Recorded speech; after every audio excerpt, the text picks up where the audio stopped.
Thank you so much for the land acknowledgement, first of all, and for the invitation to be here and for the lovely introduction.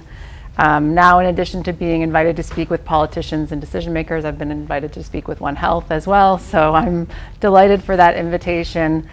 It's really a great opportunity to gather with colleagues. I see lots of faces from geography, but with colleagues from other units as well. And of course, geography as a discipline spans the physical, social sciences and into the humanities. So we are interdisciplinary inherently in our discipline, and I know that One Health values that a great deal, so I'm really happy to be here. I want to thank the students for the invitation, and I'm looking forward to the opportunity to discuss with your PhD class after the talk this afternoon. Okay, so my talk is called Fisheries, Keystone Actors, and Calls for Management Reform on the West Coast of Canada. What I'm going to be doing is giving you a little bit of background about myself and a background about my research approach, that kind of like what informs my broader research program, although I'm only going to be talking about one project in the program today. And that project that I'm going to talk about is reporting on or discussing and results of research from about fishing licensing and policy on the west coast of Canada and off of British Columbia, commercial fishing and licensing policy, which sounds very niche, but it's actually quite important to the kind of broader region, but also is a reflection of what the results I have to report on today, a reflection of sort of a global pattern of what I'll talk about as concentration and consolidation in fisheries. So I'll talk about that research. Sometimes research draws attention from decision makers and journalists and so on. Sometimes it doesn't. Actually, maybe more often it doesn't. In this case, it has drawn attention from decision makers, policy folks, bureaucrats, and I want to talk a little bit about why that's been the case and kind of the state of affairs with some of those conversations, and then I'll conclude briefly, and then we can have some questions and answers. Okay, by way of background, now I show this slide to friends and colleagues and students. This is what I like to talk about as my earliest field studies. I grew up in Nova Scotia, and I spent a lot of time in the summer. I grew up in the city in Halifax, but I spent a lot of time in the summer visiting grandparents on the eastern shore of Nova Scotia, also in Prince Edward Island. I was always very enthusiastic about being outside, and I love the coastline and I love the ocean. So you'll see me gathering clams and with a trout I caught with my dad. So the places and gathering fiddleheads. The places and activities of my childhood influenced, I think, my interests, but not just in the environment, although I didn't really talk about it at this time. I was always interested in people and place and the relationship between the two. So I ended up pursuing, after starting off in the sciences, but I ended up pursuing my BA in geography from Mount Allison, master's in geography from Western, and then, as was mentioned, my PhD in natural resource management from Simon Fraser University. And then, corresponding with some of the graduate studies, you can see here I've been fortunate to conduct research in small fishing reliant communities in different places. First in the Turks and Caicos Islands in the Caribbean during my master's. So you can imagine why I thought graduate school was amazing. I was hooked for lots of reasons. And then in coastal British Columbia as a PhD student, and that work started just about 20 years. So I've been working in British Columbia for about 20 years now. Although today, of course, since my time at U of G, I've been working at a distance, but I have collaborations ongoing there and I'm back often. Okay, so that's a little bit of personal and training background. I won't be able to go on at great length about all the projects in my research program. One of the main interests or threads that kind of connects them is an interest in socio-environmental inequality and how power asymmetries in decision making happen. What are their implications? What do they reinforce? How do people and groups agree with them or resist them? And how does all of that further influence social environmental change over time? So social scientists like me in geography, other disciplines like anthropology, sociology, history, have similar interests and ask similar types of questions. And we turn to social theory and theoretical frameworks to help design projects and make larger sense of our work, often from case studies or across case studies. So there are some tenets that I draw from social theory that I want to share with you. I can't get into all of that today, although the forthcoming edited book that was mentioned has a chapter on social theory and oceans, so critical social theory and oceans, so keep an eye out for that if you're interested. But basically for me, tenets from social theory and from frameworks that inform my work and what I'm interested in include that structural and biophysical conditions shape human and human environment interactions and impacts. So we're interested in the biophysical dynamics that scientists are, relationships and dynamics that scientists are attentive to, but also sort of social, political, economic, structural conditions and how they can be said to or seen to shape human and human environment interaction. Also, social structures are important, but attention to socially constructed divisions and binaries. So I'm like social construction of the way we talk about environmental problems and what that leads us to in terms of preferred solutions. Really important. And attention to constructed divisions and binaries like ethnicity, race, gender.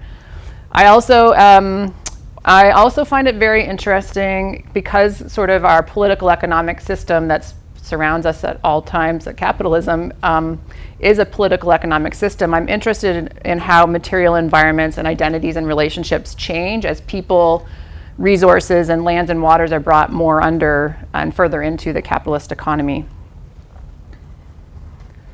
So this informs how I choose, as I've said. Essentially, these are tenets that inform how I choose topics and how I scope specific projects.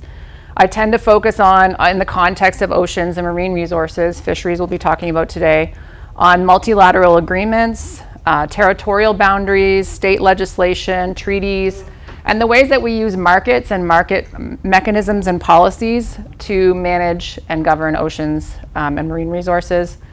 I'm interested in the way that problem identification, framing, and debate reflect constructions, and that these can reinforce inequality and social difference, and they also can reflect kind of the preferred options of powerful groups, sometimes over others. And I often pay attention to ways in which private property, because of this interest in capitalism and how it changes things over time, private property is of interest. How is it delineated? How is it legitimized?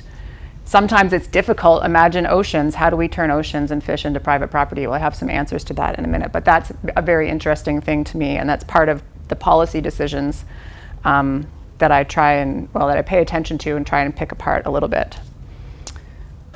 Okay. So you're probably wondering too about this keystone actors concept that I've raised. So it's not my concept, it's one that I think is relevant to helping me set up the research in BC specifically. Okay, so I'm showing you a map that is a global pattern that has been long discussed, but discerned really well in a meta-study that was published in 2015 that documents a disproportionate size and international reach of a small handful of transnational corporations, sometimes I'll use the term TNCs, active in the world's fishing regions. So this study estimated that for the year 2012, and this pattern would be true before and beyond those years, perhaps it's even more pronounced now that we're 10 years on from 2012, a group of 13 transnationals controlled in total 11 to 16% of all marine catch and 19 to 40% of catch from the largest and most valuable stocks. So all of the top 13 companies had operations in 4 or more countries, and 7 of them operated in 25 or more countries, and numerous of them owned subsidiaries, and 6 of those large 13 companies owned 100 or more subsidiaries.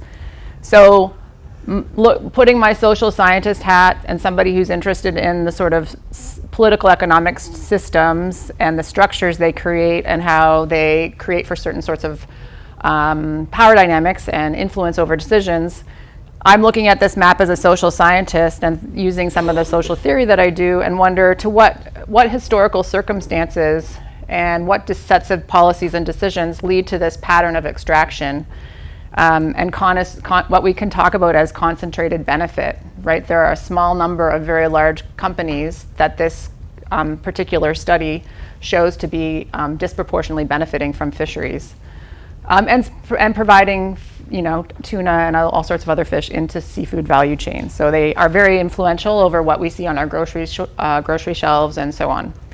But I'm interested in what makes this pattern possible.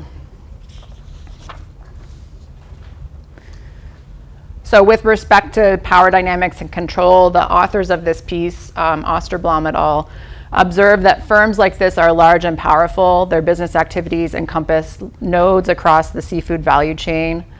And they've written about other primary sector companies and similar patterns in oil and gas and mining.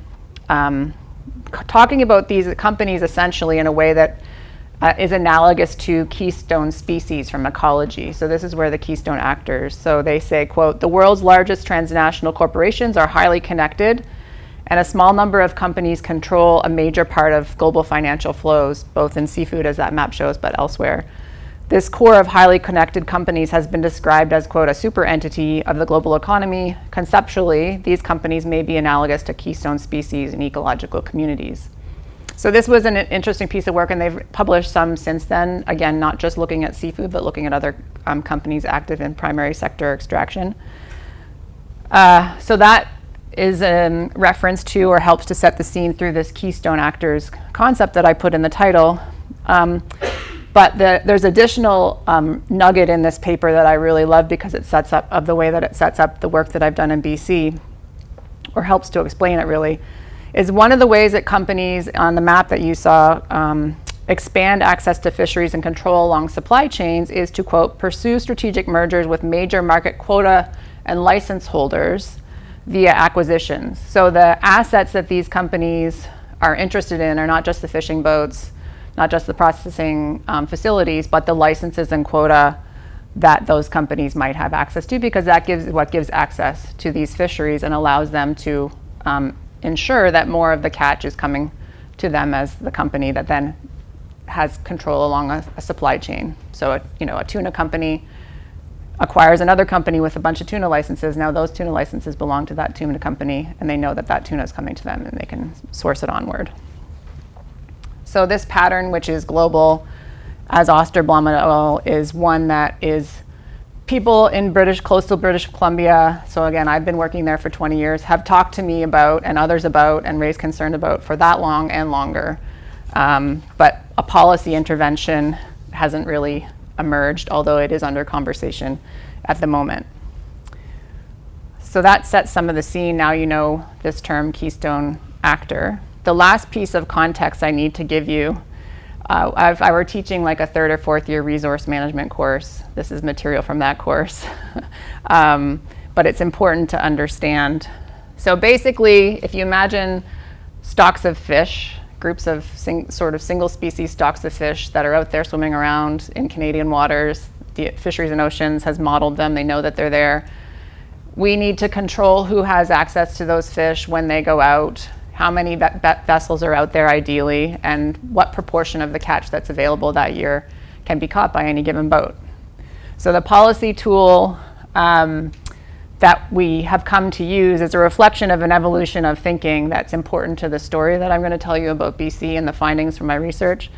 So it used to be that, and I'm trying to stay in line with the camera, so I'm not going to walk too far, but basically, in the early 1900s and say to the 1950s or 60s, fisheries were industrializing, and we might not have even required a permit or a license of somebody who goes to catch some of those fish commercially. And if there were, the number of them wasn't capped.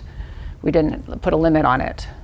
The decision was, well, that creates for an open access resource, the thinking goes, and we need to put limits on entry. So we'll make permits or licenses required. We'll probably limit the number of those available, and we'll look to reduce those over time through retirements or buybacks. And those that do hold licenses are entitled, often there'll be a market for those. So they're entitled to lease out that license for a season to somebody else or to sell it altogether. But there's still complications because there's a certain number of boats and they may all be fighting for the same amount of catch. So the answer to that has been especially since the 70s and 80s. Yes, we will still require a license.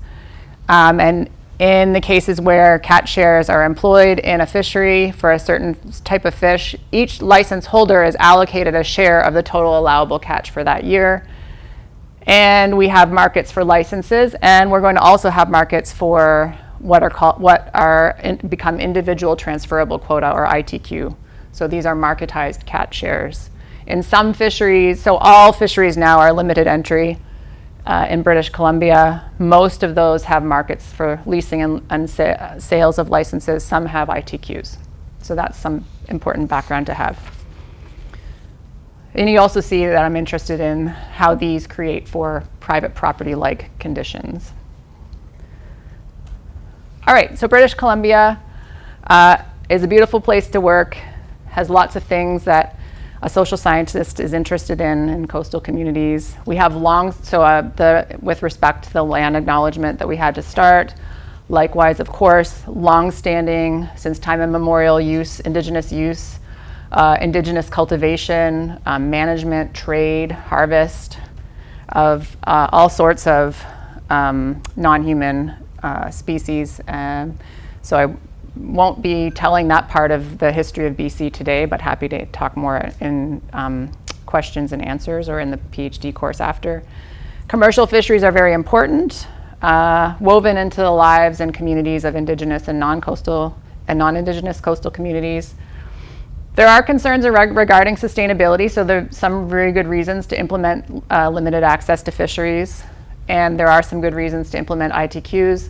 The challenge that we're going to come back to at the end of the talk is that there are consequences to those policy decisions that we haven't, that around social and equity considerations that we haven't considered, the Canadian government hasn't considered so squarely in British Columbia. And so it's really this balance between sort of bioeconomic sustainability, the biological sustainability of stocks, but also the sustainability of a regional economy and coastal communities that I'm interested in. Really, for the communities, it's will there be a next generation of fishermen and fisherwomen? Will people be able to participate in this sector, or is it going to become so expensive, essentially, to become a fisherman and stay a fisherman that it's not possible? So British Columbia fisheries policy and licensing has followed this kind of like open access limitation and then ITQs in some of the fisheries. This period of the 1960s to early 2000s is when a lot of that has happened. And the Coles notes, or advanced version of the research that we've done, helps to show that in fact there are a small number of license holding entities in which licenses whose hands licenses are concentrating in. So there's a small number that hold a lot of different types of licenses, and then most others who happen to have licenses only hold one or two. So I've given away a little bit of the thrust, but just so that you understand, it's this period of time where that is happening and where people in coastal communities have big questions about what's going on. So this period of time, actually for a while, because they were opening up new fisheries for different species, the number of licenses for a period of time into the late 80s increased quite a bit, but it's drawn back since then. The numbers of vessels has decreased, so the numbers of active vessels in the fishery has decreased. The fish for the vessels that remain, their fishing power, their ability to participate in different fisheries with different gear to catch more per set has increased. And the number of processing facilities along the coast has decreased. And really there is one major company that owns the largest processing facilities on the coast now. There are a few smaller other options. And processing companies are currently allowed to hold licenses and lease them out to people that fish for them. And this is just some headlines. Again, these questions about this have been raised and concerns for a long time on the coast, even prior to my earliest visiting there as a researcher. So questions about, well, and I've just looked at licenses, so quota are a whole other thing too, but like, how do we get quota and licenses? They're so expensive. If we lease from a processor, they'll make us bring our fish back to them at a certain price that maybe doesn't reflect the full value of what we could get if there was more processors vying for our fish. Questions about whether processing entities should be able to hold licenses at all. And there is one particularly big company that happens to be owned by one of Canada's richest people as well. So I'll mention that person's, the name doesn't really matter, but just that very, very wealthy, very, very powerful companies and individuals are involved and see not just the fish, but the licenses and quota, the permits themselves and the market for them to be very lucrative. All of this said, it's really only been like the last 15 years or so that Fisheries and Oceans Canada has even admitted that this is happening. For a long, long time, communities were saying, I don't know, there's not as many boats around, doesn't seem like so-and-so can go fishing anymore or can't get access to a license, like something's going on, but it's really been much more recent that anyone's talked about it as a problem, a socioeconomic problem. So and there have been a couple other people who have pursued similar research using different data sources, but I remember probably during my days as a PhD student finding this like weird little corner of a Fisheries and Oceans website that had access to a spreadsheet. So I'll tell you more about what this is in a minute.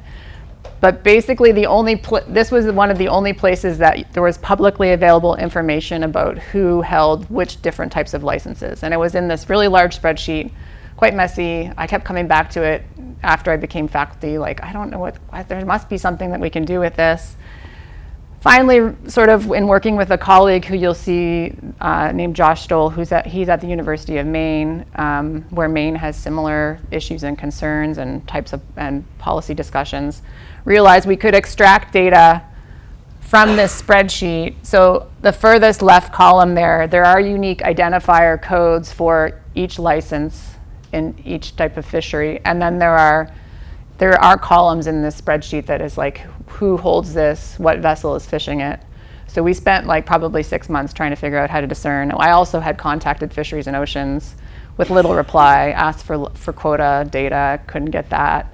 Was only confident in the most recent year. This spreadsheet kind of auto-populates. So at the time we were working on 2017, so this research reports on 1 year. But the same entities register licenses year after year, so we're pretty confident in saying, well, this is 2017, but it tells us something about the last few years, it tells us something about the years coming. So Josh wrote up some code that extracted this information essentially, and then we worked with it. So it's two papers, which I'll show you a couple of visualizations from, that supports the gist of the story that I've already shared with you. So this graph is from the first one. So the different, on the x-axis is like the number of different types of licenses for different species that entity holds, and the number of licenses total. So this shows each dot is a license holding entity, and where it sits on the graph shows the size and diversity of the portfolio of licenses that they hold. So that really big processing company, those two, anything that you see with the circles around it is that company or its subsidiaries. And there's differences between indigenous and non-indigenous licenses I could tell you some more about, but really it's that there are a very small number that hold a lot of licenses and many different types.